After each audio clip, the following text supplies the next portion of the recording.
Today I'm talking about the importance of utilizing uncomfortable situations and feelings of discomfort as your catalyst to move forward and take the action necessary to get where you want to get, to be where you want to be. And I'll just use my own personal experiences as an example for you. One time where I felt super uncomfortable was when I was in Houston. I had relocated to Texas from my hometown of Chicago, and I finally made the decision that I could no longer be with my ex. Like, we were married, we had a small kid. He was about two. He was two at the time.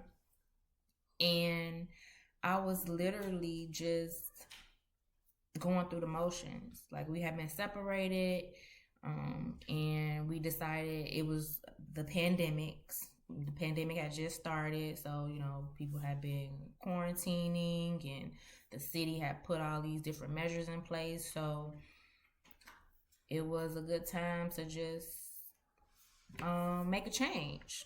So that change was packing up everything and driving across the country to a different state and just trying to start fresh and start new without all these outside influences and things like that. And I shared this in previous videos, but once we got there, things didn't really change. Still seeing certain behaviors, and he had went on like this guy's trip.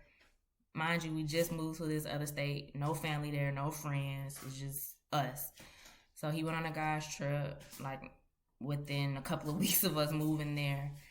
And it was raining outside, and I just had time on my hands. Time on my hands to go looking for stuff. And guess what? I found it. I found all types of stuff from years and years ago to the present, to the current.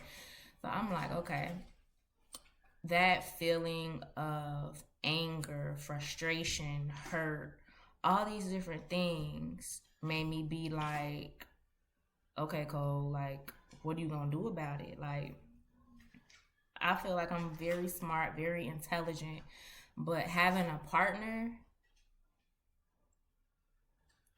like took some stress off of me because I was always the brains, always making the decisions, independent, always making things happen. So when you have a partner that comes in that makes it seem as though they can call some shots and take the lead and be the leader, like, you kind of sit back and you get comfortable.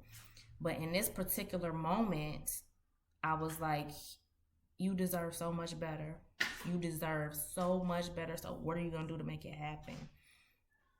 And I started putting the plan in motion. Like, the more like I stayed and just continued to go through the motions and still cook, still go grocery shopping, still holding down a home. Like, there was no relationship really between us. It was so awkward. There was no like really romantic relationship between us because I had already made my decision and communicated that to him.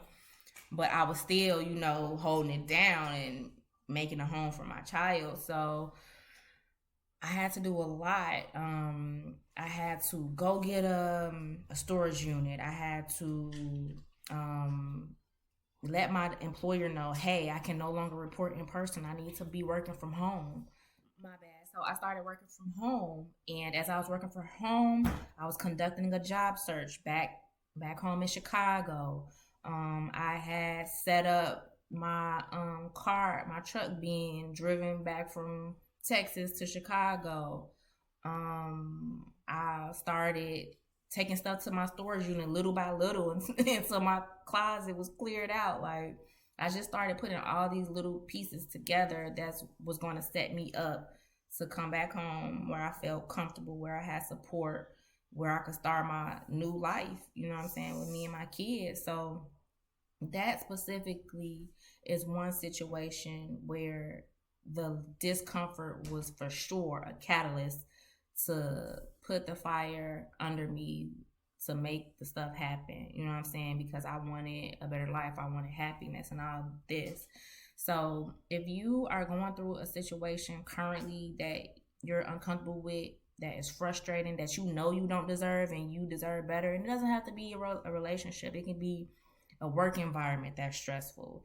It can be certain family members or friendships that are just causing you unnecessary stress. Use that as a catalyst to propel you forward, and I promise you, you will not look back. So, just a few words of encouragement. Yeah, talk to you later.